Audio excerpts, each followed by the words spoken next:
Hello friends, आज की इस मैथ की मास्टर क्लास में हम पढ़ेंगे क्लास 11th का चैप्टर फर्स्ट सेट्स। और इसमें कवर करेंगे हम दो topic, definition of sets and representation of sets. तो सबसे पहले आप सब्सक्राइब बटन को प्रेस कीजिए और बेल आइकन को भी प्रेस करना मत भूलिएगा ताकि मेरी वीडियो की सारी नोटिफिकेशन आपके पास पहुंच सके। तो आज शुरू करते हैं हम क्लास 11th का चैप्टर 1 सेट। यहाँ पर हम पढ़ेंगे आज definition of sets, representation of set, form of set and conversion. ठीक है, तो सबसे पहले हम आते हैं डेफिनेशन पर। तो डेफिनेशन को समझने के लिए कि सेट होता क्या है, तो उससे समझने के लिए हमें कुछ पॉइंट्स पहले क्लियर करने होंगे कि सेट होता क्या है। उसके लिए मैंने कुछ पॉइंट मेंशन किए हैं यहाँ पर। पहला पॉइंट है वॉवल्स इन इंग्लिश अल्फाबेट्स। ठीक है, अगर मैं किसी से भी पूछूंगी कि वॉवल्स ऑफ इंग्लिश अल्फाबेट में क्या है, तो सभी मुझे एक ही आंसर देंगे, ए, ई, आई, ओ एंड यू। राइट, सभी का आंसर यही होगा, ए, ई, आई, ओ, यू, क्योंकि वॉवल्स इन इंग्लिश अल्फाबेट्स में सिर्फ और सिर्फ यही 5 लेटर्स आते हैं। ठीक है, तो मैंने इन्हें एक जगह इकट्ठा किया और कर्ली ब्रैकेट में मैंने बंद कर दिया। ठीक है, नेक्स्ट देखो, name of student who got 90% in your class. अगर मैं आपकी क्लास में, मैं बच्चों से पूछूं कि आपकी क्लास में ऐसे बच्चों के नाम लिखिए जो जिन्होंने कि 90+ वो अचीव करते हैं, तो कितने बच्चे होंगे? कुछ स्पेसिफिक बच्चे ही होंगे और हर कोई बच्चा सिर्फ उन्हीं का नाम लिखेगा। सिर्फ यश, ऋषभ, आनंद एंड सो ऑन, जो भी पर्टिकुलर होंगे, तो पूरी क्लास का आंसर सिर्फ और सिर्फ एक ही आएगा। ठीक है, तो ये मैंने एक कलेक्शन बनाया। और देखिए, फर्स्ट 5 प्राइम नेचुरल नंबर्स। अगर मैं किसी से भी पूछूं कि फर्स्ट प्राइम नेचुरल नंबर्स कौन कौन से हैं, 5 प्राइम नंबर्स, तो हर एक का जवाब क्या होगा? 2, 3, 5, 7, 11। क्या इसके अलावा किसी का आंसर इससे कुछ डिफरेंट हो सकता है? नहीं। तो हमने तीनों में देखा कि इन तीनों ही केस में हमारे पास जो कलेक्शन है सबके लिए एक ही आंसर आएगा, चाहे कोई भी दे इसका आंसर। तो हम ऐसे ऑब्जेक्ट्स का कलेक्शन जब भी हम करते हैं और उन्हें कर्ली ब्रेसेस में क्लोज करते हैं, तो ये हमारा कहलाता है सेट। ये सेट कहलाता है। सिर्फ और सिर्फ ये ध्यान रखना है कि जो भी आंसर आपका यूनिवर्सल ट्रुथ होगा, जो सबके लिए कॉमन होगा, वो हमारा कलेक्शन, उस टाइप के वर्ड्स का कलेक्शन, वो हमारा सेट कहलाएगा। ठीक है, तो इसका मतलब क्या हो गया? इन तीनों ही केस में हमने क्या देखा कि ये आंसर जो है सेम फॉर ऑल, सबके लिए सेम आएगा। ठीक है, अब कुछ और 2 एग्जांपल और हैं, ये भी देखते हैं। Name of your favourite teachers in your school. ठीक है, तो हर एक बच्चे के लिए यहां पर आंसर जो आएगा वो डिफरेंट आएगा। आपकी क्लास में बहुत सारे स्टूडेंट्स होंगे, अगर मैं हर एक से पूछूं तो सबकी चॉइस अलग अलग होगी। किसी को फिजिक्स का सर पसंद है, किसी को मैथ्स की मैम पसंद है, किसी को प्रिंसिपल मैम पसंद है, तो सबका कलेक्शन यहाँ पर, सबका आंसर जो आएगा वो कलेक्शन सबका डिफरेंट होगा। ओके, तो ये हम इसका कलेक्शन ऑफ ऑब्जेक्ट तो होगा बट सेट नहीं होगा, तो ये सेट की कैटेगरी में नहीं आएगा। Right, similarly name of good players in of India. अब name of good players of India बोला हमने। किसी से भी अगर पूछूंगी तो सबका अलग अलग ही कलेक्शन आएगा, सबके लिए फेवरेट जो गुड प्लेयर्स होंगे सबके अलग अलग ही होंगे, तो सब अलग अलग सेट बनाएंगे, सब अलग अलग कलेक्शन करेंगे। तो इस टाइप से जो भी कलेक्शन होगा वो कलेक्शन ऑफ ऑब्जेक्ट तो होगा बट सेट नहीं होगा, सेट नहीं होगा। तो हमने यहां देखा ये इस वाले केस में ये डिफरेंट होगा फॉर ऑल। तो ये collection same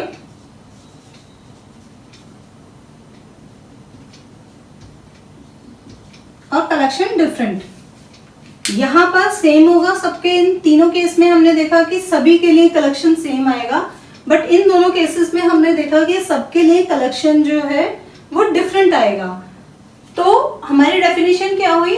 A well defined distinguish of objects is set a is called a set. ठीक है, तो जहां पर हम वेल डिफाइन कर देते हैं, जहां पर वेल डिफाइंड कलेक्शन होगा किसी भी ऑब्जेक्ट्स का, तो वो आपका सेट कहलाएगा, एल्स वो ओनली कलेक्शन ऑफ ऑब्जेक्ट कहलाएगा। ठीक है, तो इस केस में हमारा सिर्फ क्या कहलाएगा?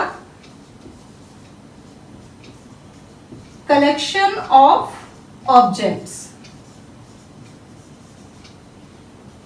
तो ये हमारा कलेक्शन ऑफ ऑब्जेक्ट्स कहलाएगा इन दोनों ही केसेस में। ओके, तो समझ में? तो कहने का मतलब ये है कि आपको सेट तो बहुत सारे मिलेंगे, लेकिन सेट क्या कहलाएगा? सिर्फ और सिर्फ वो सेट जिसके लिए सबका आंसर सेम आए, यानी कि यूनिवर्सल हो। तो जो यूनिवर्सल आंसर्स होंगे, जिन भी क्वेश्चंस का आंसर आपको लगे कि यूनिवर्सल है, सबके लिए सेम होगा, तो वही जो कलेक्शन होगा उसी कलेक्शन को हम कहेंगे set, else only collection of set. ठीक है, क्लियर है? तो ये हो गई डेफिनेशन ऑफ सेट। तो नेक्स्ट टॉपिक है हमारा रिप्रेजेंटेशन ऑफ सेट। अब हमने सेट तो पढ़ लिया कि सेट क्या होता है, अब हम ये उसे रिप्रेजेंट कैसे करेंगे।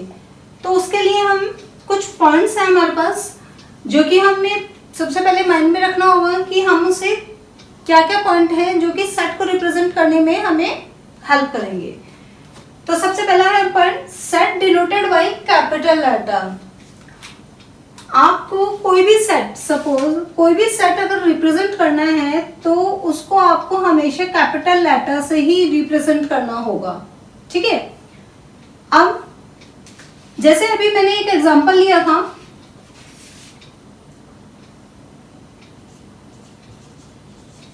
Vowels of English alphabets. ठीक है, अभी हमने किया था, तो क्या था हमने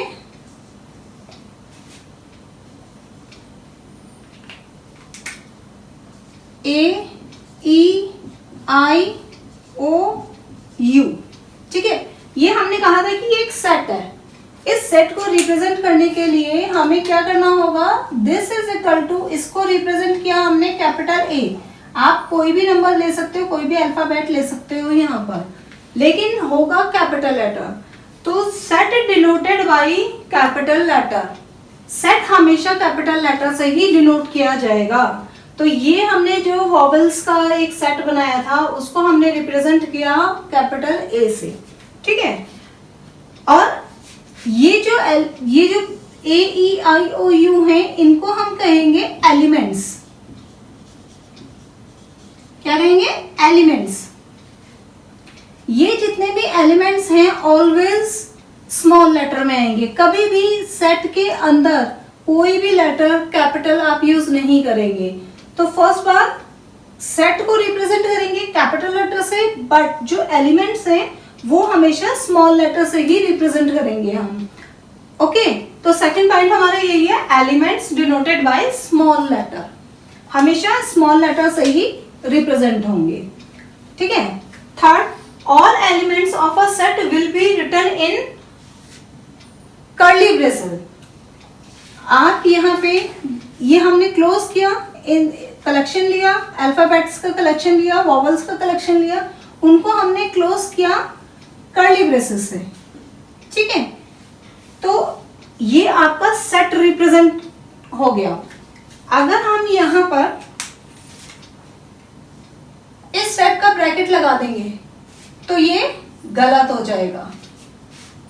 सिमिलरली ये ब्रैकेट भी गलत होगा। तो सिर्फ और सिर्फ करेक्ट क्या है, सेट के लिए हमेशा आप यूज करेंगे कर्ली ब्रेसेस, ठीक है। फोर्थ पॉइंट क्या है आपको, जो आपको ध्यान रखना है, मैं लाइन खींच देती हूँ यहाँ पे। फोर्थ पॉइंट क्या है, एक सिंबल हम यूज करेंगे। अब हम मैथमेटिक्स में जैसे जैसे 10 तक तो आप लैंग्वेज आप यूज करते थे, अब यहाँ पे हम शॉर्टकट्स यूज करेंगे। कुछ सिंबल्स आएंगे आपके पास जो कि आपको रिप्रेजेंट करने होंगे। तो सिंबल में फर्स्ट आपका ये सिंबल है, इसको आप बोलते हैं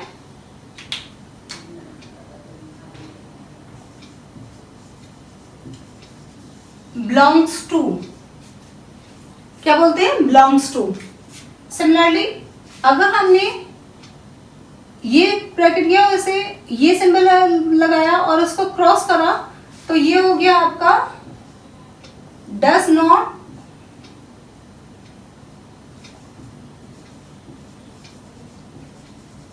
बिलोंग्स टू। ओके, ये बिलोंग्स टू का है सिंबल और ये डज नॉट बिलोंग्स टू का है, ठीक। तो सपोज कैसे हम इसे लिखेंगे, इस एग्जांपल में हम देखते हैं ए जो है स्मॉल लेटर ए इस सेट में बिलोंग करता है, यानी कि इस सेट में है। बिलोंग्स टू का मतलब कि वो इस सेट का मेंबर है, इस सेट का मेंबर है। तो हम कैसे करेंगे, A belongs to capital A. Okay, A belongs to capital A. Similarly E इस सेट का मेंबर है, तो हमने क्या कहा, E belongs to capital A. अब मैं अगर आपसे पूछूं कि J belongs to capital A, क्या ये सही है? इसी सेट में क्या जे बिलोंग कर रहा है? इसमें इस सेट में देखो जे बिलोंग कर रहा है, नहीं कर रहा है। तो ये हमारा आंसर जो होगा ये गलत हो जाएगा। तो हमें यहाँ पे क्या लिखना होगा, जे डज नॉट बिलोंग्स टू ए, ठीक है। जे डज नॉट बिलोंग्स टू, तो डज नॉट बिलोंग्स टू का सिंबल क्या है, दिस वन। तो हमने इसे यहाँ यूज कर लिया। अगर आपने बोला कि बिलोंग्स लगा दिया, तो इसका मतलब है कि ये इसका एक मेंबर बन गया, जबकि यहाँ पर इस सेट में हमारे पास ये जे है नहीं, तो हमारे पास ये डज नॉट बिलोंग्स टू आ जाएगा, ठीक है। तो ये बात समझ में आई, फोर्थ पॉइंट। ओके, तो इसका मतलब क्या है, हमने जर्नलाइज किया, अगर कोई एक्स किसी member, x is a member of a set, किसी एक सेट का मेंबर होता है, तो हम उसे कैसे लिखते हैं, रिप्रेजेंट कैसे करते हैं, एक्स बिलोंग्स टू ए। जैसे ही हमने यहाँ पे किया था, ए इस सेट का मेंबर है, ओके, ई इस सेट का मेंबर है, तो हमने क्या किया, A belongs to, small A belongs to capital A, small A belongs to capital A, ठीक है। तो ये रिप्रेजेंट करने का तरीका होता है किसी भी सेट को। एलिमेंट्स क्या हैं, सेट क्या है, तो ये पूरा क्लियर हुआ। ओके, एक और सिंबल है दो डॉट, ये हैं दो डॉट, इसको क्या कहते हैं हम, सच दैट।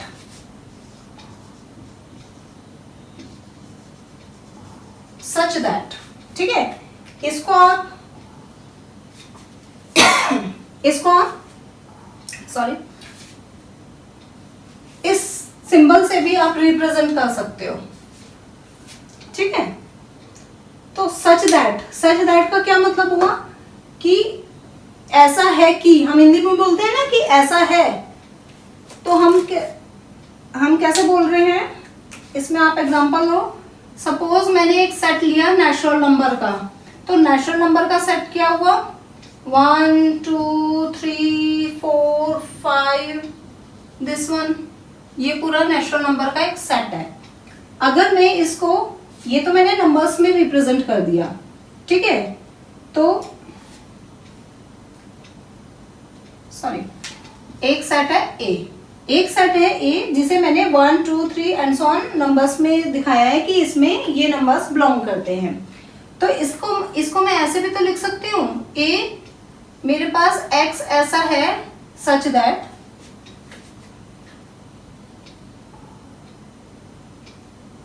कि x बिलोंग कर रहा है नेचुरल नंबर में,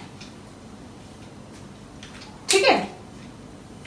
तो हमने क्या किया, ये सारे नेचुरल नंबर में ही बिलोंग कर रहे हैं, तो मैंने क्या बताया, यहां पर 2 डॉट लगा दिए सच दैट x एक ऐसा है जो कि x की सारी वैल्यूज जो हैं नेचुरल नंबर में बिलोंग करती हैं, तो सच दैट। और मोर एग्जांपल्स हम सच दैट के लिए आगे भी करेंगे, नंबर्स के बहुत सारे क्वेश्चंस हैं, उसमें आपको ये चीज और ज्यादा क्लियर हो जाएगी। यहाँ पर हम सिर्फ ये कहना चाहते हैं कि x किस टाइप का है, किस तरह का है, हम सिर्फ बताने के लिए तो हम ये सिंबल यूज करते हैं सच दैट। इसकी जगह आप ऐसे लाइन भी खींच सकते हो, as x such that x belongs to natural number and ये ब्रैकेट क्लोज, ठीक है। तो ये हो गई हमारी पूरी रिप्रेजेंटेशन कि हम रिप्रेजेंट कैसे करेंगे किसी सेट को। तो 5 चीजें हो गई आपकी। पहला, कैपिटल नंबर, जो सेट है कैपिटल नंबर से बिलोंग करेंगे, डिनोट करेंगे। Second, elements denoted by small letter, जैसे कि हमने यहाँ पे देखा स्मॉल लेटर से बिलोंग कर रहा है। ऑल जितने भी एलिमेंट्स हैं वो सारे रिटर्न है कर्ली ब्रेसेस में, ठीक है। सिंबल्स आपका आगे, सिंबल्स आपका बिलोंग्स टू का सिंबल है, ये डज नॉट बिलोंग्स टू का सिंबल है। तो ये दोनों हमने यहाँ पे एग्जांपल से हमने क्लियर किया है, ये क्लियर हो गया। नेक्स्ट फिफ्थ जो है सिंबल है सच दैट का। सच दैट में हमने देखा कि हमें अगर किसी नंबर्स को या किसी भी चीज को डिफाइन करना है और हमें ये बताना है कि ये चीज इस टाइप की है, तो हम x सच दैट इस टाइप से हम डिनोट कर देंगे उसको, ठीक है। क्लियर? तो बढ़ते हैं आगे नेक्स्ट टॉपिक पे।